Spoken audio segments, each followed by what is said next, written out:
So put your little hand in mine. There ain't no hill or mountain we can't climb.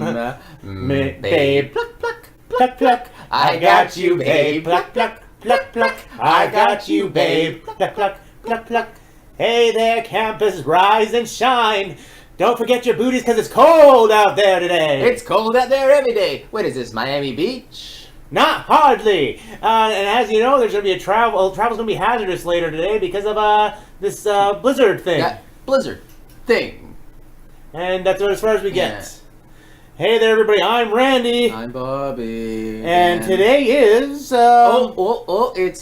It's January 19th, 2019.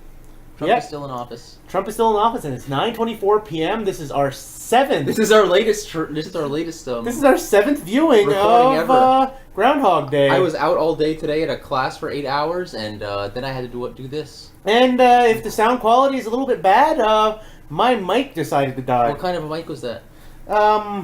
A blue snowball microphone.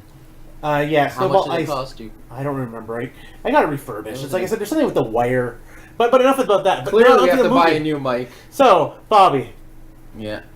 We have to talk about the big thing that was so amusing. Or did we save that for later? No, do it now because I forgot what it was. The man that was clearly not. Oh. Bill Murray. Today, Randy was laughing his head off at the stunt double.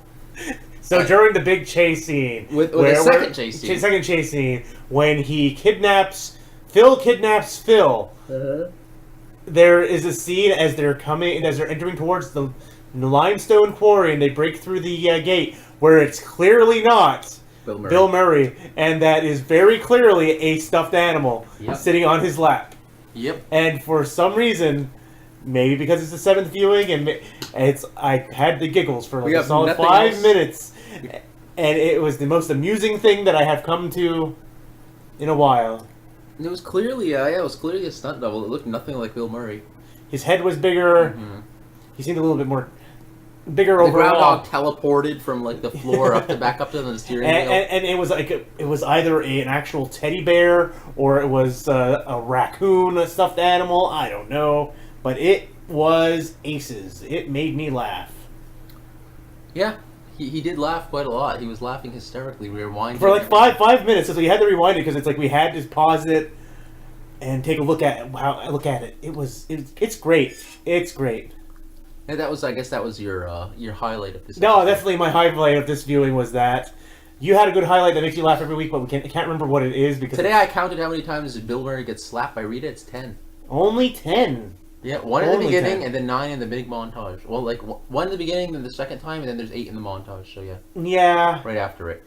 So I guess I should do a little bit later than usual right now, but I should just hop right in and ask you, Bobby. So how was this week's viewing of the movie? Well, as I said, I was in a class for 8 hours. Then I went home and I ate something. And then I came here and watched this movie. So it's been a long day for me. It's been a long day. We always do this on a Saturday, and usually I'm free, but today I was not. And I still had to do this because I'm contractually obligated. Contractually obligated, yes. Which I can't quite say, but yeah. And we're currently waiting for our own little weird blizzard thing to happen around here. So we're just like, yay, snow!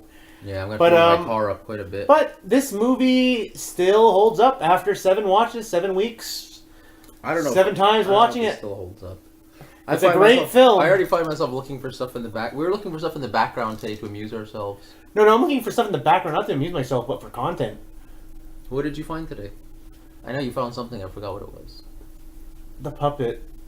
No, I proved or disproved something, but I forget what it was. God damn it! Because I'm a little bit tired after watching this movie 7 times. Yeah, we didn't bother to write stuff down. You were supposed to. I had started to, and then I was just like, I don't know where my pen is, and then I'm just like, there's no reason to write. For want of a pen, but I had noticed something. You proved one of my theories wrong. I prove one of your theories wrong every week, or I prove one of your theories right every week. So what you're gonna say for something? You're about to say something. I'm sorry.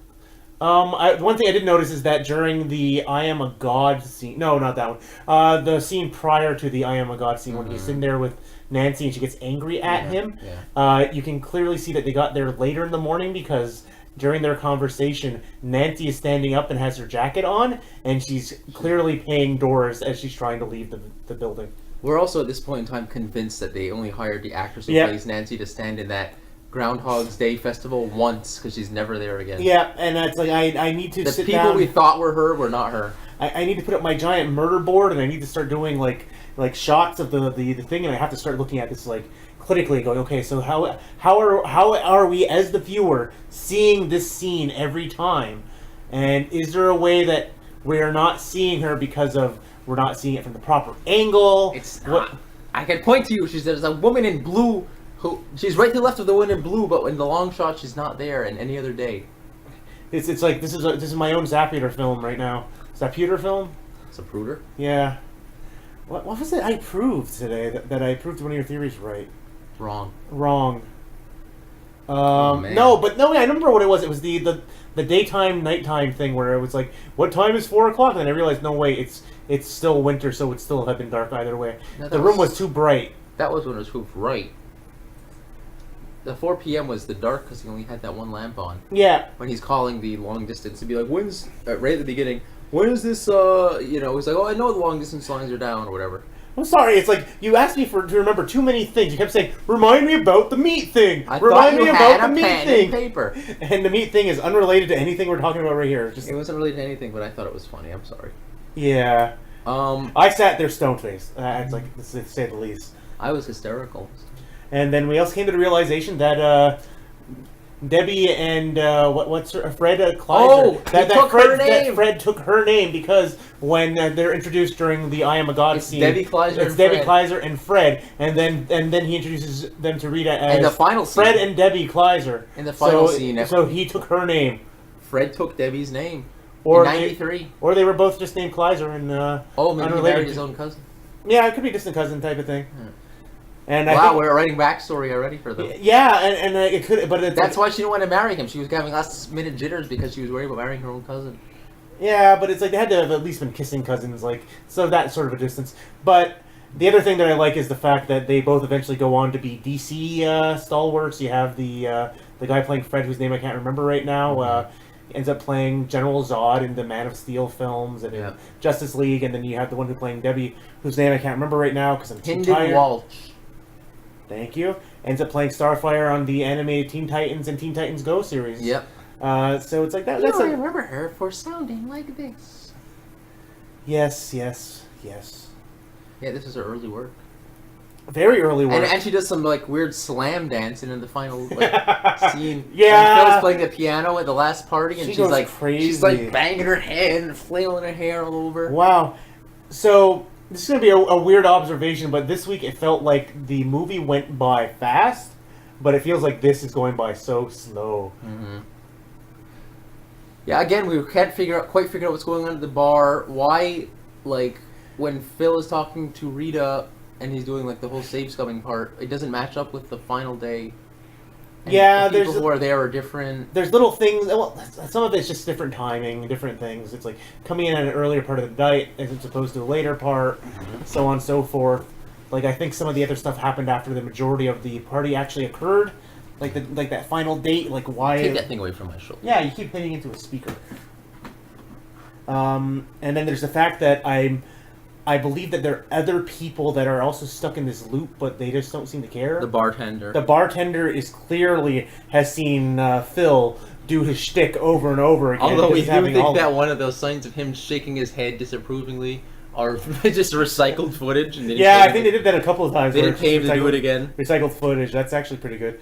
We paid him to do it once. We're not going to pay him to do it again. I still don't know what the hell you just proved of my theories.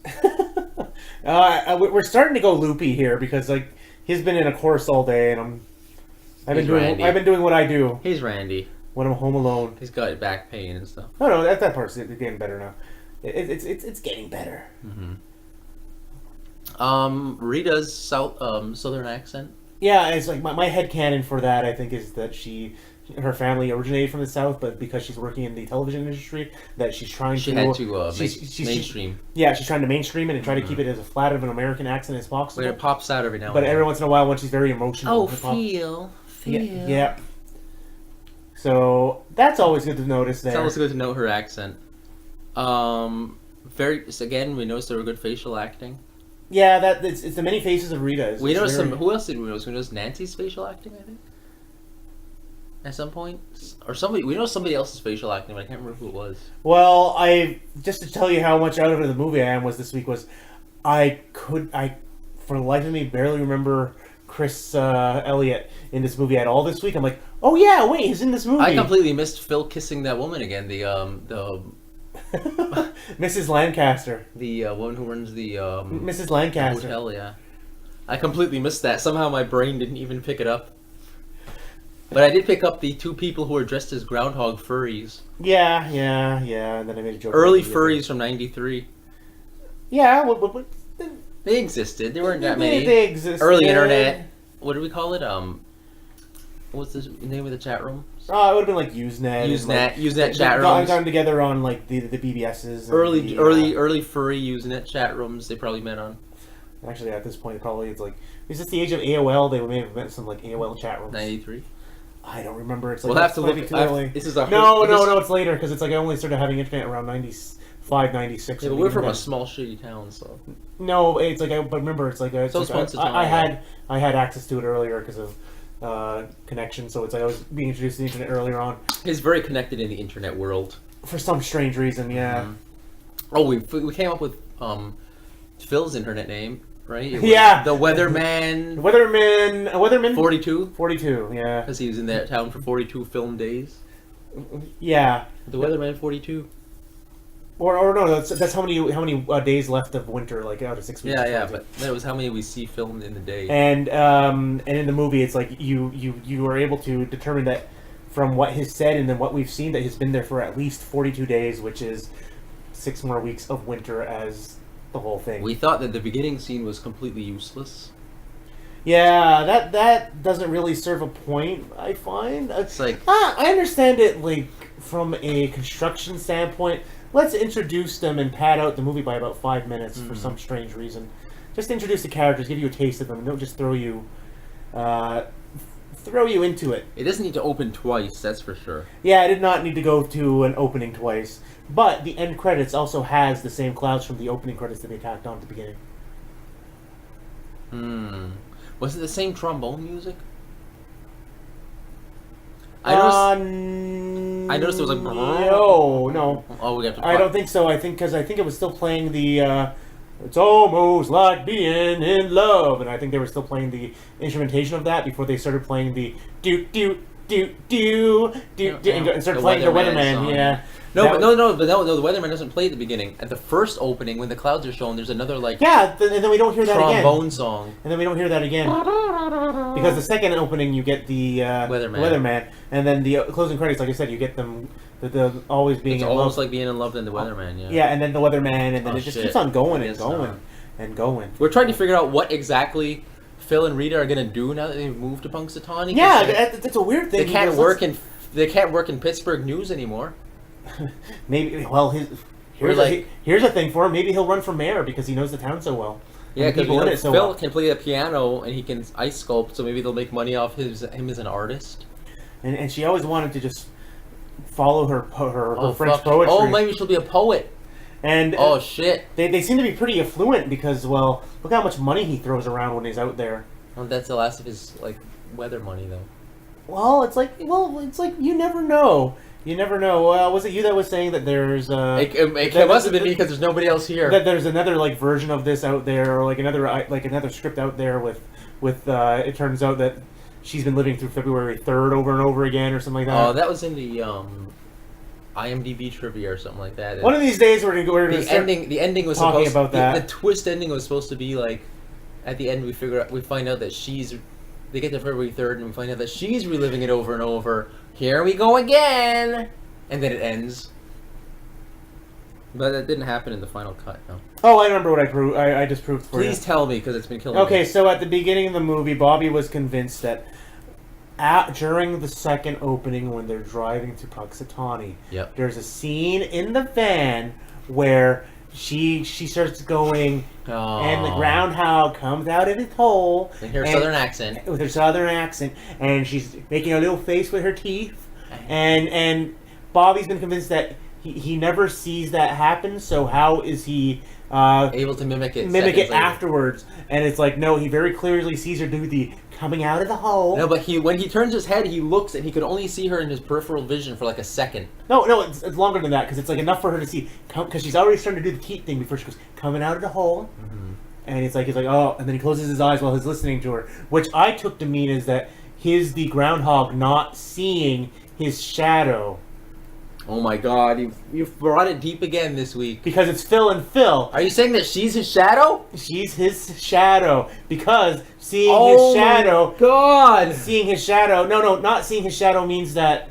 Not seeing his shadow, means that spring is on its way. Mm-hmm. Because, as we were reviewing, like, what exactly the whole entire mythology behind the Groundhog's Day thing is that the whole idea is the groundhog leaves its hole... Yeah. And if it sees its shadow, it means that the skies are clear and that winter is still there and it's still cold outside, so it's going to go back into its hole. Are you saying? But when it goes out and it doesn't see its shadow, it means the clouds are coming in, and it means that precipitation and that the spring weather is on its way in. So he sees a shadow and he comes out of his hole and stays out of the hole. Are you saying she's the hole? No, I'm saying that she's the shadow. Okay. That he doesn't see that scene. And then we were talking about the importance of the poetry in this film. I don't know the French one very well, but there's... Oh, yeah, because there's like 4 poems in this film. The first one is... What's the first one? The Wretch. The Wretch one is... There's a scene where she... Bill Murray's eating a shit ton of food. Yeah, he's being very, very gluttonous. And she... cracks out this banger of a thing. It's like I should probably bring it up just to... Nah, we don't have time for that. But she's like, the wretch. Unhonored something and unsung. Yeah. And it's all about being narcissistic and full of yourself and yada, yada, yada. Mm-hmm. And that poem, it's really is supposed to be about Phil, and he even goes like, "Oh, is that how you see me?" It's like, yeah, that's how you are at the time. How he is at the time. The next poem, which is the French one that I'll have to double check this. You'll look it up. But this one's going to be about her because it's about the woman he loves, and it's basically about his longing for this woman. And so this poem is about her. Yeah. The third poem is something. A dream of spring. Winter wears on his beard, a dream of spring. No, yeah, that's what it is. Like winter sleeping in its. Which Phil recites to the guy in the hallway who doesn't work for the hotel. Yes, the one that I've told Bobby time and time again. I don't know how he thought it was the case. Doesn't work at the hotel. He's a guest. What does he say? Winter sleeping in the open air. Wears on his smiling face the dream of spring. And this happens after Phil comes to the realization, after his really good second date, and he starts trying to improve himself. He starts trying to improve himself. So in that poem, if we want to get all reading into it, start interpreting things here. In the poem, he is winter and he is dreaming of spring. He's dreaming of better days. And he kisses the guy in the cheek. Yeah, bonjour. Very, very European. Kisses him on both. And that cheeks. Guy who may or may not be gay looks very enthusiastic. No, it's like he's very pumped by it. By all that positivity. It's like buongiorno, monsignor. He's been paused. Yeah. It's like wow, a dream of spring. Like that's what he's like. Very it's. That positivity is now overflowing from him, and that dream of spring. And then the final very shortly after that is when all the other news stations and the Groundhog guys are gathered around him. Like that one, I still don't get. And he's saying how they happened that way. How did he attract the crowd? Yeah. Yeah, everybody. It's obviously after all the event has happened now. And Buster is down from the platform. Buster's down from the platform. He's in the back of the shot, and he's giving this long speech. It's a deep meditation on the symbolism of winter. Who is it? It's like a Russian guy. It's a Russian. It's like Chekhov or something like that. Yeah, that's usually what it is. Chekhov said, blah blah blah. I couldn't. There's nothing I would dream of more than 6 more weeks of winter or something like that. That's how he ends it off with. But he starts off with a poem that's talking about. The darkness of winter, and that's a meditation on one's mortality on death, which happens right after we see Phil trying to go against fate and keep this save the homeless man. Save the homeless man, the elderly homeless man who's dying of old age. And I'm gonna start wrapping this up because we're near the end of it. But then he switches from there to once again going back to the metaphor of finally getting out the other end and seeing the hope of spring coming in the future. But he still wants that 6 more weeks of winter. Yeah, he enjoys it because of he's like that. So live it to the fullest. No, he's looking at the idea of that he longs for that 6 more weeks. He longs for having that hope. It's like it's the experience itself, not the actual. It's the journey, not the journey, not the destination. Destination to go to that old hoary cliche. And that's HOARY. Damn, this guy's busting out the archaic terminology. Can you tell that at some point I was in English literature? Yeah. Hoary. And very ice related too, isn't it? Yeah, that was the other reason why I tossed that out there. I only know that because I played D&D and there was an enemy called the Hoary Hunter. Yeah. And he was a fae, and he hunts people in the winter. And I guess with that'll be the end of our... Also, very, very quickly, the song that plays when he's talking to Rita is also the same song that plays when the homeless man's dying. Yeah. No, the other thing that we need to point out before we leave today, because we're a little bit over time on this, is that the I've Got You Babe that plays for all the other things, it's like the final day when it's over. When he wakes up with Rita. The song picks up from where the previous days left off. Yeah. Like literally picks up right from there. Yeah. And the DJs acknowledge that. They're like, well, what are we going into reruns or something like that? They start, they start. That's a good song. What? It's a good song. Yeah, but literally the song picks up from the spot where you. Yeah, they don't start from the beginning. They pick up from the second verse. Yeah. And so you Cher, who may or may not be a man. And we're done for today. All right, guys. That was listen number 7. Tune in next week for our discussion of number 8. 8 times of watching this phenomenal film. Harold Ramis's phenomenal Groundhog Day. Day. Goodbye. Bye.